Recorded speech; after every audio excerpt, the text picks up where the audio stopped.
जय हिंद दोस्तों। तो आप सभी का स्वागत है हमारे यूट्यूब चैनल पर। तो आज हम लोग कोस्ट गार्ड के लिए स्पेशल पार्ट नंबर 32 करने जा रहे हैं। हम डेली 50 क्वेश्चंस डिस्कस करते हैं, तो आज अपना है पार्ट नंबर 32। तो आज का जो पहला क्वेश्चन देखते हैं। आज का पहला क्वेश्चन है, भारतीय सिविल सेवा किसके समय शुरू हुई थी। तो जो भारतीय सिविल सेवा है वो किसके समय शुरू हुई थी, तो ये हुई थी लॉर्ड विलियम बेंटिक के समय। लॉर्ड बेंटिक के समय जो है भारतीय सिविल सेवा का जो है प्रारंभ हुआ था। और अगला क्वेश्चन है, स्थायी बंदोबस्त किसने शुरू किया था। तो स्थायी बंदोबस्त की जो व्यवस्था है वो किसने शुरू की थी, लॉर्ड कॉर्नवालिस ने।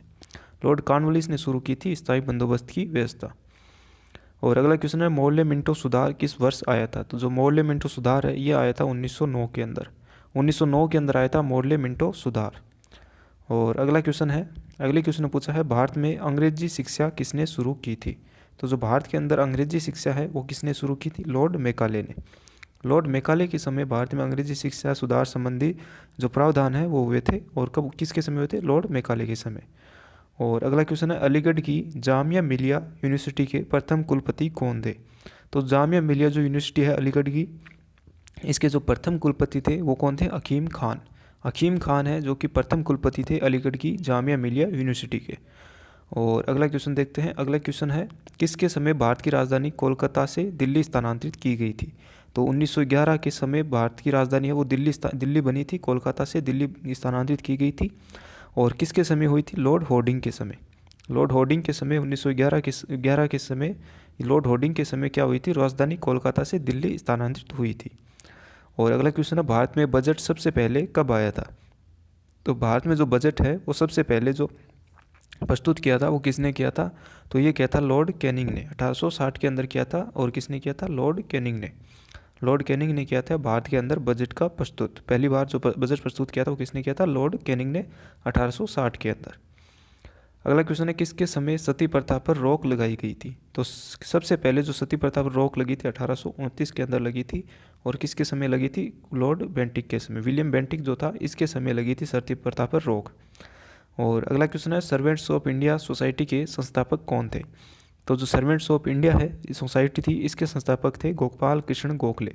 गोपाल कृष्ण गोखले थे। और 1905 के अंदर सर्वेंट्स ऑफ इंडिया सोसाइटी की जो है स्थापना की गई थी। अगला क्वेश्चन है, वेदों की ओर लौटो का नारा किसने दिया था।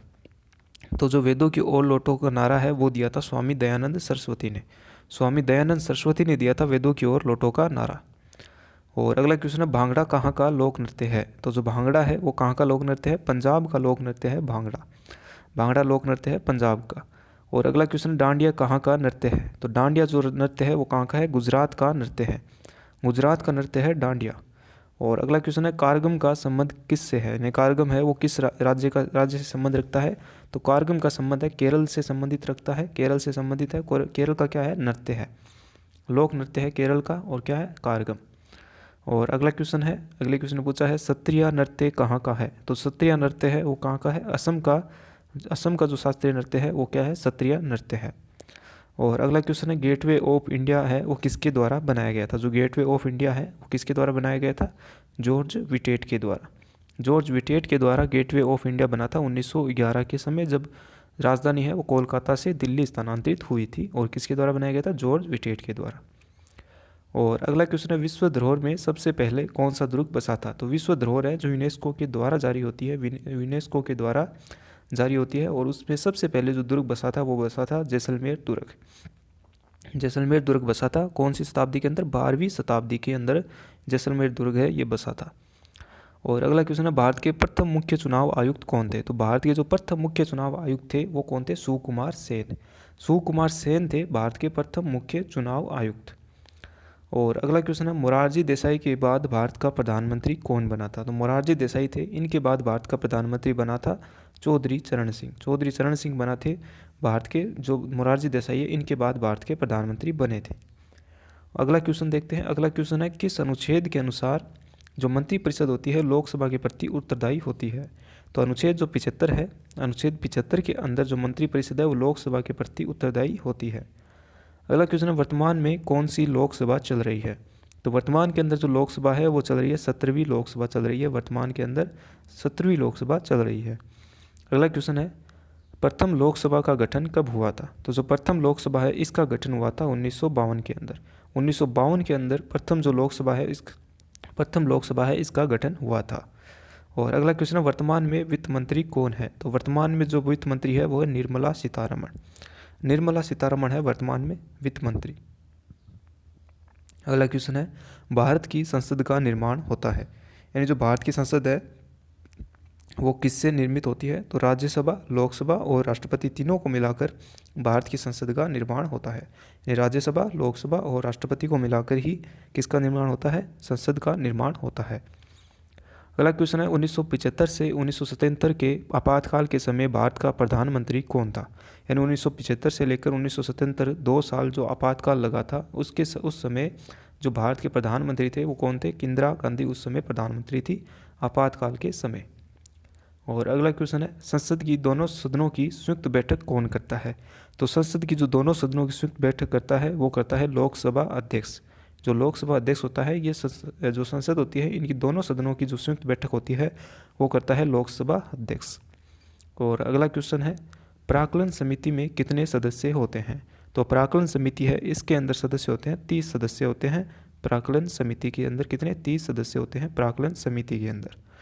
और अगला क्वेश्चन है, लोकसभा के लिए भारत में कितनी सीटें हैं? तो लोकसभा के अंदर भारत में कितनी सीटें हैं? तो 552 अधिकतम सीटें हो सकती है लोकसभा के अंदर भारत के अंदर। और अगला क्वेश्चन है, भारत में राजकोषीय नीति कौन तैयार करता है?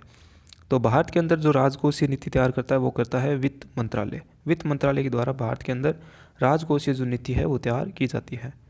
और अगला क्वेश्चन देखते हैं। अगला क्वेश्चन है, लोकसभा अध्यक्ष को उसके पद से कौन हटा सकता है? तो लोकसभा अध्यक्ष है उनको पद से हटाने के लिए जो प्रक्रिया है वो है संसद के दोनों सदनों के द्वारा अगर कोई प्रस्ताव पारित हो जाए, उनके विरुद्ध प्रस्ताव पारित हो जाए तो वो लोकसभा अध्यक्ष को उनके पद से हटाया जा सकता है। तो इसका सही आंसर होगा संसद के दोनों सदनों के द्वारा पारित प्रस्ताव के द्वारा। और अगला क्वेश्चन है, लोकसभा की बैठक की अध्यक्षता कौन करता है? तो लोकसभा की जो बैठकें होती हैं इनकी अध्यक्षता करता है लोकसभा अध्यक्ष। लोकसभा अध्यक्ष करते हैं। और वर्तमान में कौन है लोकसभा अध्यक्ष? ओम बिरला। ओम बिरला जो कि है कहाँ से? राजस्थान से संबंध रखते हैं और राजस्थान से सांसद है, तो ओम बिरला वर्तमान में लोकसभा अध्यक्ष है। और अगला क्वेश्चन, भारत का हरित मंत्रालय कहलाने वाला मंत्रालय कौन सा है? तो भारत का जो हरित मंत्रालय कहलाता है वो कहलाता है पर्यावरण और वन मंत्रालय। पर्यावरण और वन मंत्रालय कहलाता है कौन सा? हरित मंत्रालय। अगला क्वेश्चन है, विश्व की सबसे गहरी खाई कहाँ पर स्थित है? तो विश्व की जो सबसे गहरी खाई है वो है प्रशांत महासागर के अंदर। प्रशांत महासागर के अंदर स्थित है विश्व की सबसे गहरी खाई। और अगला क्वेश्चन देखते हैं, अल नीनो क्या होता है? तो अल नीनो है एक गर्म समुद्री धारा। अल नीनो क्या होती है? एक गर्म समुद्री धारा होती है अल नीनो। और अगला क्वेश्चन देखते हैं। अगला क्वेश्चन है, विश्व का कितना पीने योग्य पानी बर्फ़ के रूप में स्थित है? यानी कितना पीने योग्य जो पानी है वो बर्फ़ के रूप में स्थित है? तो जो 70% जो विश्व का पानी है वो बर्फ़ के रूप में पीने योग्य पानी है और बर्फ़ के रूप में स्थित है। बर्फ़ के रूप में स्थित है पीने योग्य पानी 70% पानी है बर्फ़ के रूप में। अगला क्वेश्चन है, सुनामी क्यों उत्पन्न होती है? तो जो सुनामी है वो क्यों उत्पन्न होती है? समुद्र में भूकंप आने के कारण। समुद्र के अंदर अगर भूकंप आ जाता है तो सुनामी उत्पन्न होती है। और अगला क्वेश्चन है, विश्व का सबसे बड़ा डेल्टा कौन सा है? तो भारत के अंदर स्थित है कौन सा? सुंदरवन डेल्टा है जो कि गंगा नदी के ऊपर स्थित है। और कहाँ पर है? आसाम और पश्चिम बंगाल के तटों के ऊपर स्थित है। और सुंदरवन डेल्टा है कहाँ पर? पश्चिम बंगाल के अंदर मुख्य रूप से है। तो विश्व का सबसे बड़ा डेल्टा कौन सा है? सुंदरवन। और अगला क्वेश्चन है, प्रशांत महासागर को अंध महासागर से जोड़ने वाली नहर कौन सी है?